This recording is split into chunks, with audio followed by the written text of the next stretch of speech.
நேயர்கள் அனைவருக்கும் வணக்கம். இந்த வீடியோ நம்ம வந்து பாக்யராஜ் சார் அண்ட் வாலி சாரோட காம்பினேஷனில் இருக்கிற நிறைய விஷயங்கள், அவங்களுக்குள்ள இருந்த கதைகள் நிறைய வந்து உங்களுக்காக ரிசர்ச் பண்ணி எடுத்துகிட்டு வந்திருக்கேன். அவர்கிட்ட உட்காந்து பாட்டு எழுத சொல்லி அவர்கிட்ட கேட்குறது அந்த அனுபவங்கள் வந்து ரொம்ப, அதாவது என்னன்னைக்கும் நினச்சி ரசிக்கக்கூடிய ஒரு சமாச்சாரம்.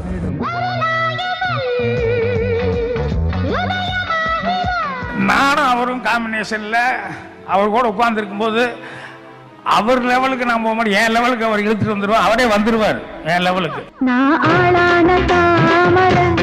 பாக்யராஜ் சார் வந்து மிகப்பெரிய லாஸ். இது வந்து நான் சொல்லி தான் இல்லை, நிறைய பேர் வந்து இப்போ அவரை பற்றி தெரிஞ்சிருப்பீங்க. ஸோ நிறைய இடங்களில் நிறைய டீட்டெயில்டு வீடியோஸ் நிறைய பேர் பண்ணுவாங்க.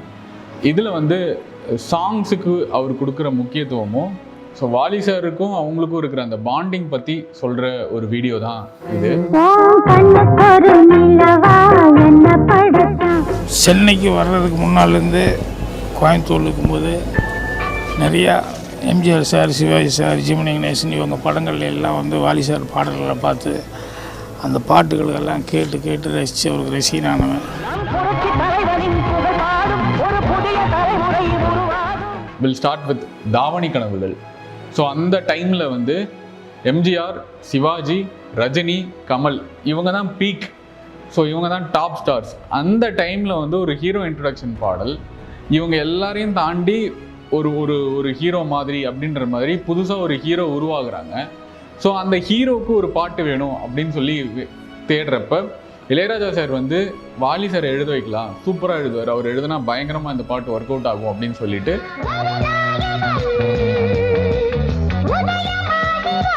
இவர் எம்ஜிஆர் ரசிகர் மன்றத்துலேருந்து வந்திருக்காரு. எம்ஜிஆருடைய வெறித்தனமான ஃபேனு இவர் வந்து சினிமாவில் இப்போ இருக்கார் அப்படின்னு ஒன்று.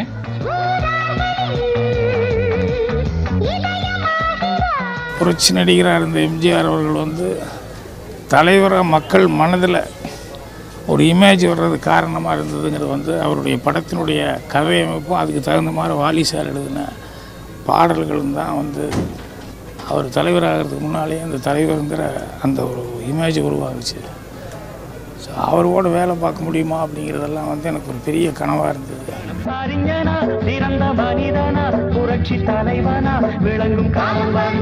இப்போ எம்ஜிஆர் சாருடைய ஃபேன் அப்படின்னு சொல்கிறப்ப அதை வந்து அந்த பாடல் வரிகளுக்குள்ளேயும் வைக்கிறது தானே வாலி சாரோட ஸ்பெஷாலிட்டி. அதுக்கேற்ற மாதிரி வந்து எங்க வீட்டு பிள்ளை என்று தாய் குலம் தான் உன்னை கண்டு, நீ வந்து எங்கள் வீட்டு பிள்ளை அப்படின்றத வந்து தாய் குலங்களும் வந்து போற்றும்படி நீ எல்லா நாளும் எப்போதும் வாழ்வாய் அப்படின்ற மாதிரி வந்து அந்த லிரிக்கில் வச்சுருப்பாங்க. எந்த நாளும் சொல்லும் வண்ணம் வள்ளல் போல வாழ வேணும் உள்ளங்களை ஆட. அடுத்து மௌன கீதங்கள் படத்துக்கு வந்து சேர்றாங்க. அதுலேயும் வந்து கங்கைமரன் அவர்கள் தான் வந்து மியூசிக்கு. ஸோ இந்த வாட்டி வந்து லிரிக்ஸ் வந்து வாலி சார் தான்.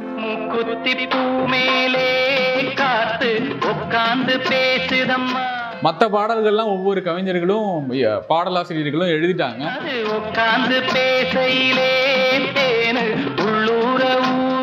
நான் சொல்றது மெட்டுக்கு எழுதுறது தப்பு சொல்ல வரல.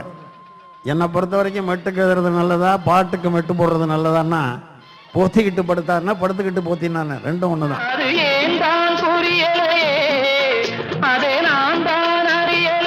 பட் மெட்டுக்கு பாட்டு எழுதினாலும் அது மெட்டுக்கு எழுதின மாதிரி தெரியக்கூடாது.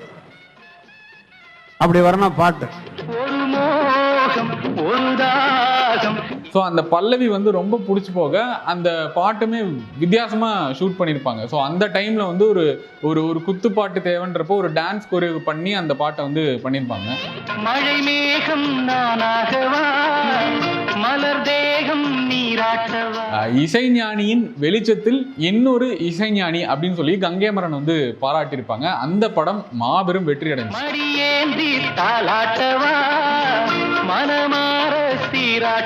நிறைய பேர் சொல்லியிருக்காங்க வாலி சாருடைய பயோகிராஃபி வந்து படமா எடுக்கணும்னு சொல்லிட்டு. ஆனா வாலி சாருடைய பயோகிராஃபியை ஆல்ரெடி ஒரே ஒரு பீரியட் மட்டும் ஒருத்தவங்க படமா எடுத்திருக்காங்க அப்படின்னா அது கே பாக்யராஜ் அவர்கள் தான். நீங்க யாரு? என்ன தெரியலங்க.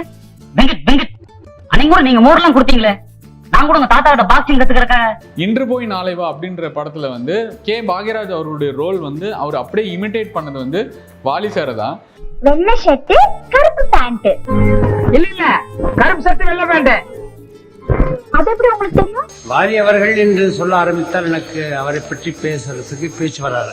அவனை நான் எப்போதுமே டேய் ஸ்ரீரங்க ரங்கராஜான்னு தான் கூப்பிடுவேன். அவரும் என்னை வந்து டேய் நாகேஷ் அப்படின்னு தான் பேசுவார். ஸோ ஸ்ரீரங்கத்தில் அவர் இருக்கும்போது அந்த டைமில் இருக்கிறப்போ அந்த டீனேஜில் வந்து ஒரு விஷயம் வரும் இல்லையா, ஒரு பெண்ணுக்காக வந்து நம்ம என்ன வேணால் செய்யலாம், இறங்கி செய்யலாம், அவளுக்காக கவிதை எழுதுறது, அவளுக்காக ரேஷன் பொருட்கள் வாங்கி கொடுக்கறது, அவங்க வீட்டு வேலை செய்கிறது. ஸோ இப்படி வந்து ஒரு பொண்ணை இம்ப்ரெஸ் பண்ணுறதுக்காக என்ன வேணால் பண்ணலாம் அப்படின்ற ஒரு டீனேஜ் பருவம் இருக்கும் இல்லையா. ஸோ அதுதான் வந்து அங்கே வந்து அந்த படமாக வந்து ரிஃப்ளெக்ட் ஆயிடுச்சு. இவ்வளவு நல்லா இங்கிலீஷ் பேசுறாரு. How sweet he is, huh? நான் கூட இங்கிலீஷ் பேசுறேன், 8ஆம் கிளாஸ் வரைக்கும் படிச்சிருக்கேன். நான் இங்கிலீஷ் பேச நீங்க பார்த்தது இல்லையே. அந்த படம் பார்த்துட்டு வந்து பாக்யராஜ் கிட்ட ஐயோ கலக்கிட்டயா, இது வந்து என்னை பார்த்த மாதிரி நிறைய இடங்கள்ல வந்து நீ சொல்லியிருந்தது வந்து எனக்கு ரொம்ப பிடிச்சிருந்தே அப்படின்னாங்க. இது மாதிரி விஷமங்கள்லாம் வாலிகிட்டு இருக்கிற மாதிரி வேற யாருகிட்டையுமே இருக்க முடியாது. அந்த ஆள் ஒரு மேதைன்னா நம்ம ரொம்ப சாதாரண விஷயங்கள் நம்மெல்லாம் ஒண்ணுமே பண்ண முடியாது. சில விஷயங்கள் அது ரங்கராஜா என்ன நினைச்சுக்கோரோ அதை பத்தி கவலை இல்லை. நான் உண்மையை ஒத்துக்கிறேன் இல்லையா, நானும் அந்த கேங்கில் ஒத்துந்தானே. லேட்டர் இந்த படம் தான் வந்து கண்ணா லட்டு தின்ன ஆசையா அப்படின்னு சொல்லி வந்து ரீமேக் ஆச்சு. அந்த ரீமேக்கான படத்துலயும் வந்து வாலி சார் ஒரு பாட்டு எழுதியிருப்பாரு. இன்னைக்கு இருக்கிற பசங்க என்னென்னமோ பண்ணுறாங்க, ஆனால் சினிமா மாறி போச்சுங்க. இந்த மாறி போனதை அனுசரித்து இது ஓகேன்னு ஏற்றுக்கிறது இருக்கு, அதுதான் மிகப்பெரிய பிரச்சனை.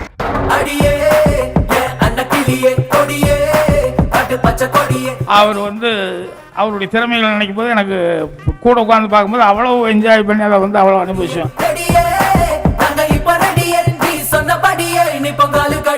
அடுத்து விடியும் வரை காத்திரு அப்படின்ற ஒரு ஆல்பம். அந்த ஆல்பம்ல வந்து ஒரே ஒரு லவ் சாங் வந்து ஸ்பெஷலா வேணும். இப்போ எல்லாரும் எழுதுற மாதிரி வந்து காத்து, புயல், மழை இப்படிலாம் எல்லாமே எனக்கு வந்து நல்லா பீரியடா ஒரு ஒரு ஒரு ஹிஸ்டரியை சொல்ற மாதிரி வேணும் அப்படின்னு சொல்லி பாக்யராஜ் அவர்கள் கேட்க, இளையராஜா அவர்களோட மியூசிக்ல வந்து அப்போ அவர் எழுதுறாரு.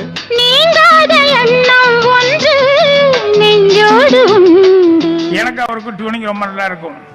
நான் என்ன சும்மா இருக்க மாட்டேன், ஏதாவது ஒன்று பாட்டு எனக்கு ஒரு ராஜாவாக இருந்தாலும் சரி, யாராக இருந்தாலும் சரி, யாராவது பாட்டு இது பண்ணேன்னா நீங்காத எண்ணம் ஒன்று அப்படின்னு சொல்லி அந்த பாட்டு வரும். அதுல வர வரிகள் என்னன்னா, ஷாஜகான் ஒரு தேவதாஸ், அது போலத்தான் உன்னோடு நான். அவன் மேல் வந்து சொல்றான், நான் வந்து உன்கிட்ட வந்து ஒரு ஷாஜகான் மாதிரியும் ஒரு தேவதாஸ் மாதிரியும் இருக்கணும்னு ஆசைப்படுறேன் அப்படின்னு சொல்லிட்டு அதுக்கு ஃபீமேலோட ரிப்ளை ஒன்று எழுதணும்ல, ஒரு ஜானகி ஒரு கண்ணகி அது போலதான் உன்னோடு நான், அது போல உன்னோட நான் அப்படின்னு சொல்லி முடிச்சிருப்பாரு.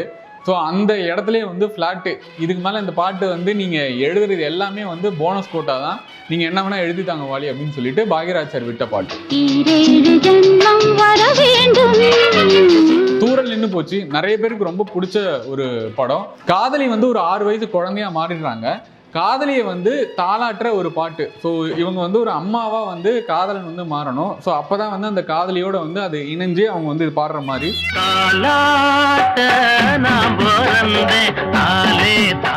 நீங்கள் பணம் கொடுத்தாலும் சரி கொடுக்காவிட்டாலும் சரி அற்புதமாக எழுதி தருவாங்க. அப்படியே பொய்யுங்க.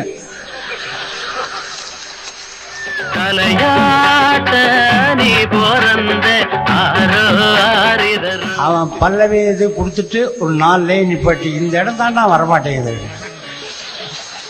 இந்த பையன் அப்படி இப்படி நகர்றானா, செக்குக்கு ஏதாவது எழுதுறானுங்களா, கையெழுத்து போடுதா, கேஷை கொடு அப்புறம் வேணா ஆட்டோமேட்டிக்காக வரும்னு சொல்லிட்டு பொழிஞ்சு தள்ளிடுவான். அதில் ஒன்றும் அப்புறமா ஊரில் 100 பொண்ணு இருக்க ஒன்ன போய் நாம் பிடிச்ச. இப்போ ஒரு 1000 பொண்ணு 100 பொண்ணு நான் பார்த்துருப்பேன். ஆனால் எனக்கு அந்த 100 பொண்ணுல ஒன்றை மட்டும் ஏன் பிடிச்சிது? 6 வயசு அம்மாவும் மனசு ஆத்தாடி அளவிடமா. ஸோ உட்காந்து டியூன் என்ன அப்படின்னு சொல்லும்போது அப்புறம் அப்படியே வெத்தலை எடுத்து அவர் போடுவார். எனக்கு டெம்டேஷன் ஆகும். அதுக்கப்புறம் அவர் போட்டு முடிக்கிற வரைக்கும் பேசாமல் உட்காந்துருப்பேன். அதுக்கப்புறமா மெல்லவா அண்ணே அப்படி இந்த அப்படிம்பாரு. காதல் பாஷ தெரியவில்லை, காட்டும் ஜாட புரியவில்லை. ஒரு வயசு பிள்ளைய தடவர மாதிரி இப்படி தடவி ரசிச்சு ருசிச்சு போடுறாலும் உன்னதான் ஏன் பார்க்குறேன். விட்டு விட்டு தொட்டிலையும் ஆட்டவா. எங்க சின்ன ராசா அப்படின்ற அந்த படத்தோட கதையை பார்த்தீங்கன்னா அப்போ கிராமங்களில் நடந்துக்கிட்டு இருக்கிற ஒரு கதை. வீட்டில் வந்து அப்போ 2-3 பசங்க இருந்தாங்கன்னா ஏதாவது ஒரு பையனுக்கு வந்து கண்டிப்பாக வந்து படிப்பு வராது, அவனை வந்து வேலைக்கு அனுப்பி விட்ருவாங்க. ஸோ வேலைக்கு அனுப்பி அவனோட உழைப்பில் வந்து மற்ற எல்லாருமே வாழ்வாங்க.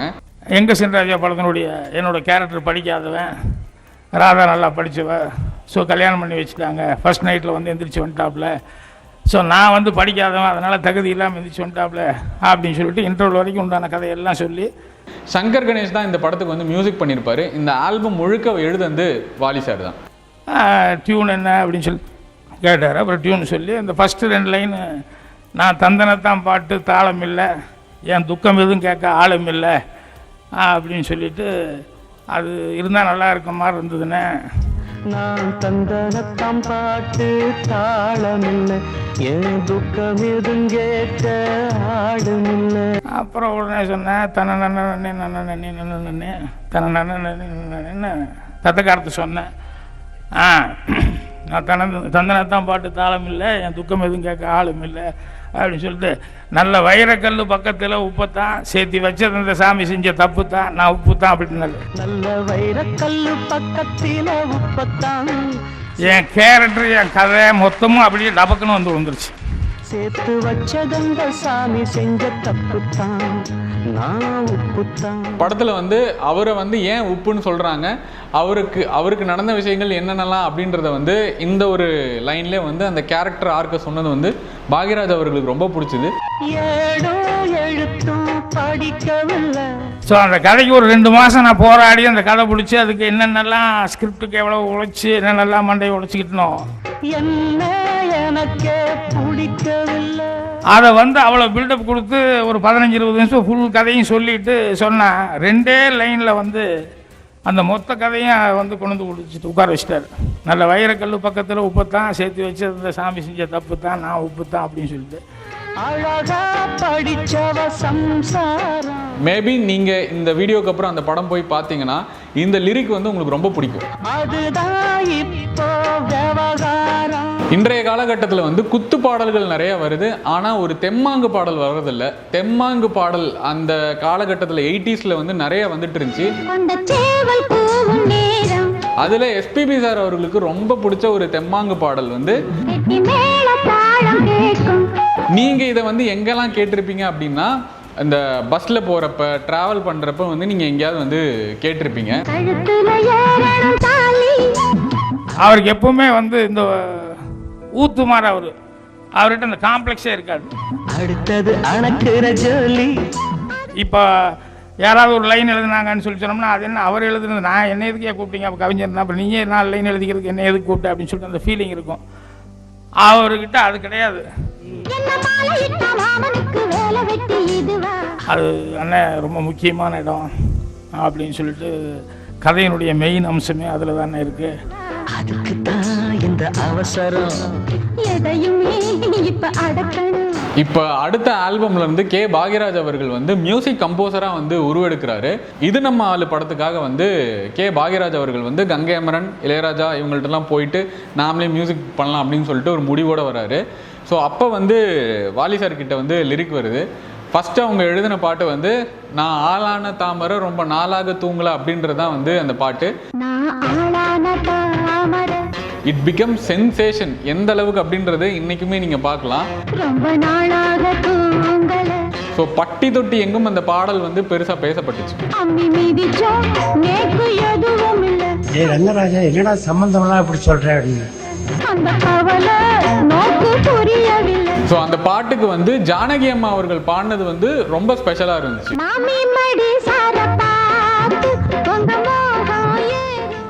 எதிர்பார்க்காம இருக்கும்போது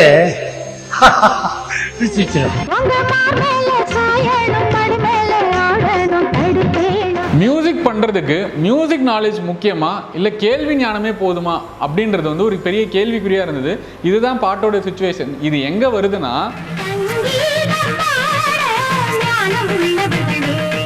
ஸோ இவர் மியூசிக் டைரக்ஷன் பண்ணுறாரு. இளையராஜாவும் இல்லை, கங்கை அமரனும் இல்லை. ஸோ அவங்களுக்கெல்லாம் மியூசிக் நாலேஜ் இருக்குது. ஆனால் இவர் மியூசிக் பண்ணுறது வந்து கேள்வி ஞானத்தின் மூலமாக தான்.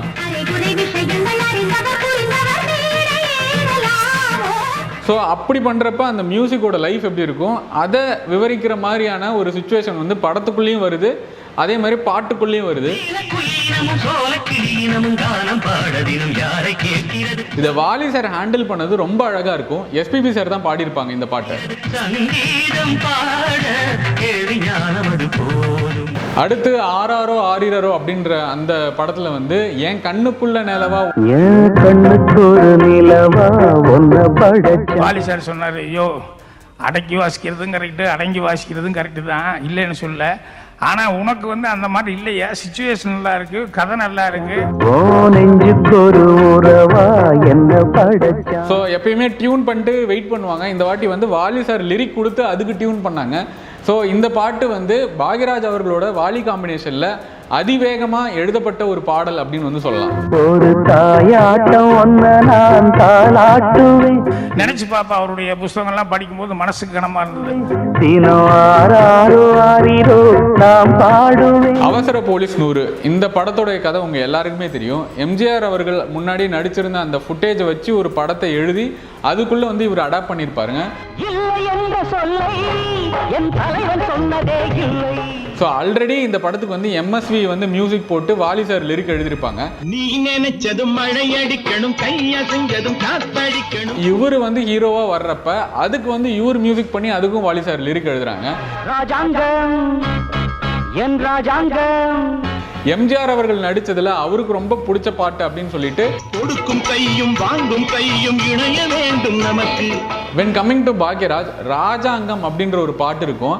அந்த பாட்டுக்குள்ள இருக்கிற எல்லா விஷயங்களுமே ஒரு எம்ஜிஆர் ரசிகன் ஒரு எம்ஜிஆரை வந்து பெருமைப்படுத்துற மாதிரி என்னெல்லாம் பண்ண முடியுமோ அதை வந்து அந்த பாட்டுல வந்து சொல்லியிருப்பாங்க. புரட்சி தலைவரின் புகழ் பாடும் ஒரு புதிய தலைமுறை உருவாகும் அப்படின்ற அந்த லைன்லாம் வந்து நின்று பேசினுச்சு. அடுத்தடுத்து வீட்டில் விசேஷங்க, ஒரு ஊர்ல ஒரு ராஜகுமாரி, இந்த ஆல்பம்லாம் எழுதுனாங்க. ஸோ ஒரு ஊர்ல ஒரு ராஜகுமாரியில் வந்து ராஜா ராஜா தான் அப்படின்ற ஒரு பாட்டு இருக்கும். அதில் வந்து ஒரு ராஜா இளையராஜா, இன்னொரு ராஜா வந்து பாக்யராஜ்.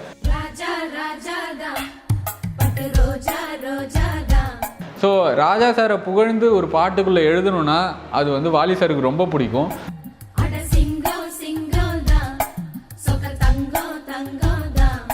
சாங்கு, கர்நாடிக் இசை, இது எல்லாமே எத்தனையும் பழகிட்டு வந்தால் தான் இதெல்லாம் செய்ய முடியும். எந்த அளவுக்கு இருக்காரு பாடுறா அப்படின்னு சொல்லி சொல்லுவேன்.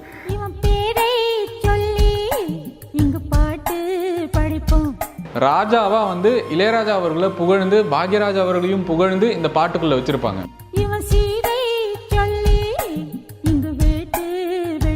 காலம் நகருது, 2010க்கு போகிறோம். 2010க்கு இவர் ஒரு டைரக்டர்கிட்ட டயலாக் ரைட்டிங்காக இருக்காரு. அதே மாதிரி இவரு ஒரு டைரக்டர் கிட்ட லிரிக் சிட்டிங்காக இருக்காரு.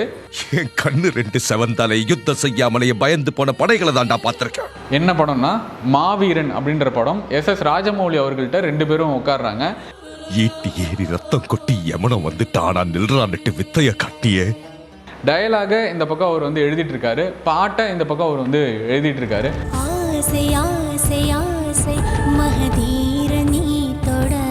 பயங்கரமான வசனங்கள்லாம் எழுதிட்டு இருக்காரு. இந்த பக்கம் வந்து வாலி சார் வந்து எழுதுறாரு, டியூன் கொடுத்து ஆசை ஆசை ஆசை அந்த பாட்டு வந்து எழுதி முடிச்ச உடனே வந்து பாக்யராஜ் சார் வந்து கேட்குறாங்க. கேட்டதுக்கப்புறம்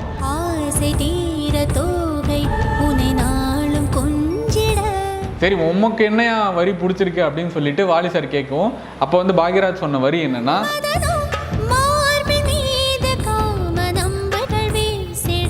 வாளை ஏந்தும் வீரன் எந்தன் தேகம் ஏந்திடவா அப்படின்றது வந்து பாக்யராஜ் அவர்களுக்கு ரொம்ப பிடிச்ச ஒரு லைன் சொன்னாரு.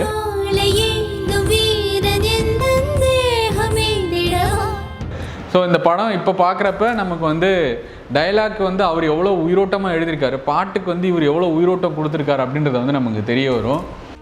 தோற்று போன உன் பவித்திரமான காதலில் ஜெயிக்க சீறி வரும் சூறாவளியாய் நீ மீண்டும் பிறப்பாயடா. சில பேருடைய இழப்பு வந்து இர்ரீப்ளேசபிள். அவங்க வந்து நம்ம லைஃப்பில் எங்கேயோ இருக்காங்கன்றதை வந்து நம்ம உணர்வோம். அந்த மாதிரி வந்து கே பாக்யராஜ் அவர்களும் எங்கேயோ நம்ம கூட தான் இருக்கார். அவர் படங்கள் மூலமாக, படைப்புகள் மூலமாக, எழுத்தின் மூலமாக வந்து இருக்காருன்றதை நான் நம்புகிறேன். நிறைய பேர் நிறைய விஷயங்கள் சொல்லுவாங்க. எனக்கு இந்த வீடியோ பண்ண ரொம்ப லேட்டான காரணம் என்னென்னா, அந்த டேலேருந்து என்னால் வெளியே வர்றதுக்கே கொஞ்சம் கஷ்டப்பட்டேன். ஸ்டில் எங்கேயோ இங்கே தான்ப்பா இருக்கார், ஏதோ ஒரு படத்துக்கு வேலை செய்கிறாருப்பா அப்படின்ற ஒரு நினப்பில் தான் வந்து நான் அப்படியே இருந்தேன். பட் நாம் வந்து இருக்கும்போதே வாழும்போதே நிறைய பேரை கொண்டாடி இருக்கணுமோ அப்படின்னு தோன்றதில் எனக்கு வந்து கே பாக்யராஜ் சாரும் பாரதி ராஜா சாரும் தோணுச்சு. கே பாக்யராஜ் அவர்களுடைய சினிமா கான்ட்ரிபியூஷன் ரொம்ப பெருசு. உங்களுக்கு எதனால் பாக்யராஜ் அவர்களை ரொம்ப பிடிச்சது, அவருடைய படைப்புகளில் உங்களுக்கு ரொம்ப பிடித்த படைப்பு எது அப்படின்றத கமெண்ட்டில் சொல்லுங்கள், நான் படிக்கிறேன். எனக்கு ரொம்ப பிடிச்ச கமெண்ட்லாம் வந்து பின் பண்ணுறேன், அதே மாதிரி ஷார்ட்ஸாகவும் உங்களுக்காக சொல்கிறேன். நீங்கள் கொடுத்துட்ருக்க இந்த அன்புக்கும் ஆதரவுக்கும் நன்றி. மீண்டும் இது மாதிரி இன்னொரு சுவாரஸ்யமான வீடியோவில் சந்திக்கும் வரை உங்களிடமிருந்து விடைபெறுவது உங்கள் தமிழன் ரமேஷ். நன்றி, வணக்கம்.